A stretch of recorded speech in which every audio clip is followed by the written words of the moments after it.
Cydney Mar is a multi-passionate entrepreneur with a flair for reinvention, believing that life lessons and skills go with you on your life journey. As a former national level competitive figure skater for Canada and an international fashion designer on QVC worldwide, today Cydney works with her business clients to help them develop their products and their service-based businesses. She is definitely a creative, and she created Face Mask Love in response to the community needs for face masks, knowing that if they were fashionable, well-fitted, and comfortable, there was a great possibility that they'd actually get worn. And she also encourages her wellness clients to make healthy choices over at Cydney Mar Wellness, where she offers a natural, proudly Canadian-made vitamin and supplement line. So today we're going to be talking about the steps from taking your idea for a product or a service into actually launching it. And I know you've helped clients get placements on things like QVC and figuring out how to really take their product or service out to the market. So I'm excited to have this conversation. Thanks for being here. Yes, thank you, Amy. It's so exciting because, I have in my life, I've already had so many of my dreams come true. And somehow, by happenstance and being in the right place at the right time, somehow I've been able to transition, as you were saying, from a figure skater to becoming an international fashion designer. And when I was kind of retiring from that world, I was sort of, shall we say, I had a near-death experience, and that's how I ended up creating Cydney Mar Wellness, was because I needed to grow my hair back. But, to develop an idea, like if you and I went for coffee, and we heard people at the next table saying, oh, I have an idea about this, and oh, I have an idea about that, and there's so many people out there with great ideas, but maybe not design backgrounds, or maybe they have no idea how to approach patents or logistics or costing or making first samples. So really the first thing to know is my idea great? Yeah. So that is when people are getting excited or frustrated because, let's say, they're sending their kid off to school and that backpack snap just doesn't work. Or maybe there's, something about, here you're using an absolutely probably your favorite water bottle. I mean, when I'm at home, I'm using my glass, but how many people have said, oh, if I only had a water bottle that XXX. So what problem are you solving? So the first thing is always like, how do you figure out if it's a great idea? Is it feasible? Is it something that people are willing to accept? And this is the kind of work, or the steps that I take my clients through, is first figuring out, what is that idea that's been keeping them up night after night, or talking to their friends or families, and they're thinking, I'm frustrated, or I have this idea and I'd like to do it, but I really don't know where to start. So I sit down with them. We go through all of the, just try to table all of the ideas. Like, is it something we can make at home? Is it something that we need to have patents research on? Is it something that really has legs for scalability? So we work out, what I call an action plan, because it all sounds really rather overwhelming. So we just kind of put it all on the table. We make a whole bunch of lists of tasks, and then we make a timeline. And that is how we sort of take away the overwhelm. Say, these are the important parts. These are not important, because sometimes people say, oh, I should do this. No. Wait, let's wind it back. Let's get back to where the sample is. Let's work out our ideas before we start pitching it to the factories. Because when we have at least more or less of the idea sorted out with, what kind of jacket it needs to be. Is it a piece of jewelry? Is it a Pilates tote bag?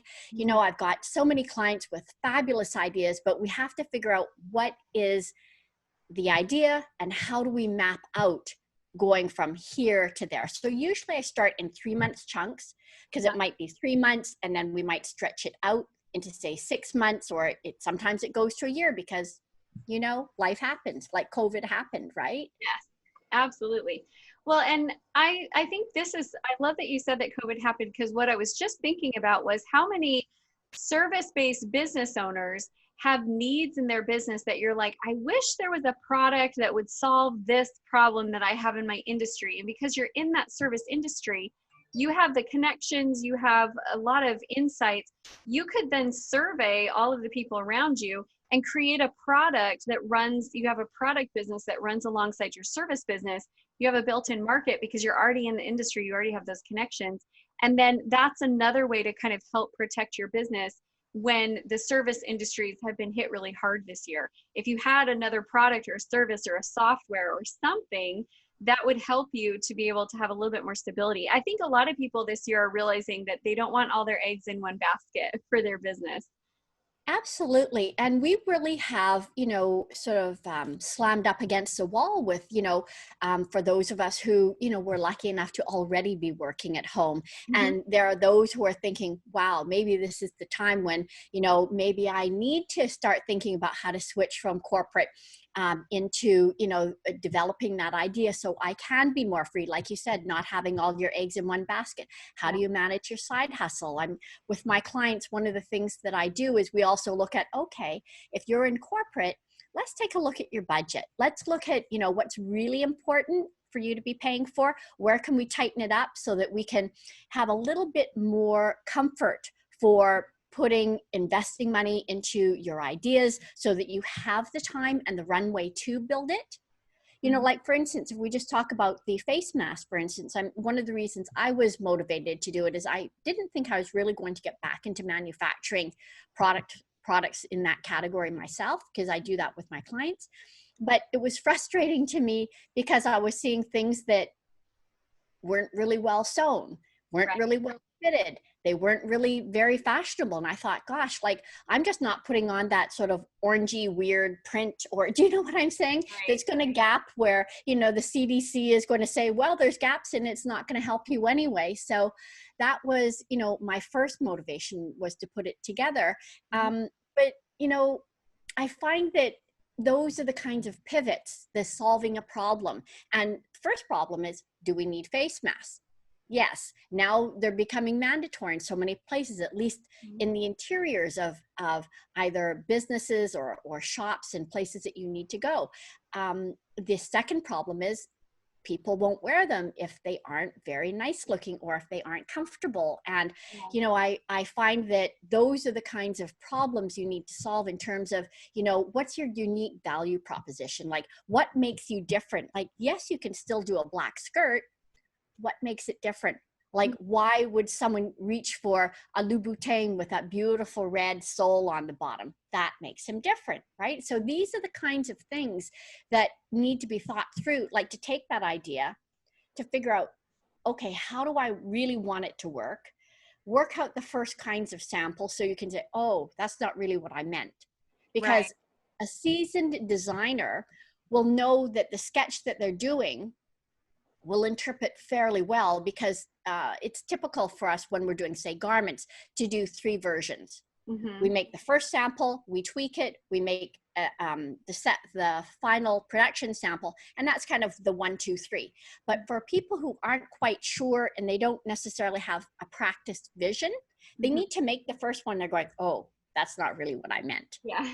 Because they might not either have the languaging or, the sketching skill set to make it proportional or what have you. So it takes probably a few times, or if they're willing to work with someone to, change it up to say, oh, this is what I think that you're trying to achieve.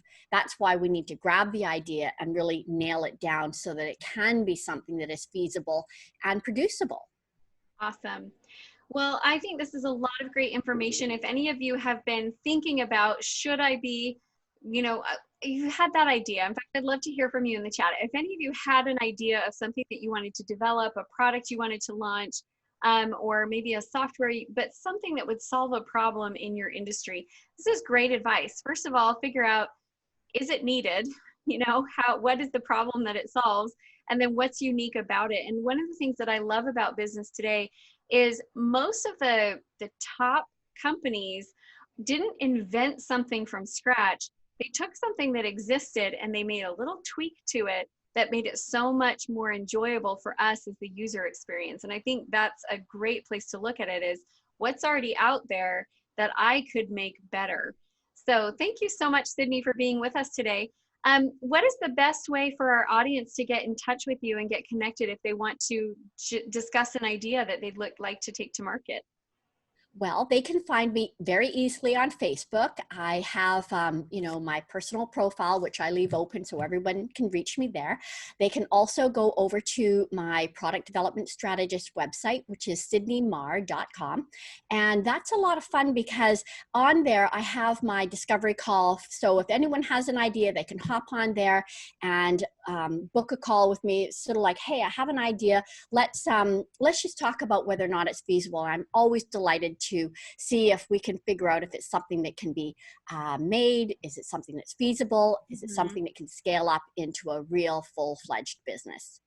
Well, and it's so important. I remember having a conversation with someone a couple years ago who, when I got on the phone with them, their business was not scalable at all. And I wish they were a product based business. And I wish they had talked to someone like you in the beginning because they were already like 3 years in and there was nothing about their business that was scalable. There wasn't a big enough market for it. The cost wasn't supported by the price that they could charge. It just had so many different challenges. And had they known and spoken with someone like you in the very beginning, they could probably have taken their idea and adjusted it. And so they could have launched it better and more successfully from the get go. So I invite you guys to go connect with Cydney. And thank you so much for being on with us. It was a pleasure to meet you. And I will make that introduction between you and Brielle because I think you guys could have some good synergies there. Thank you so much. It's a pleasure. Awesome. Thank you.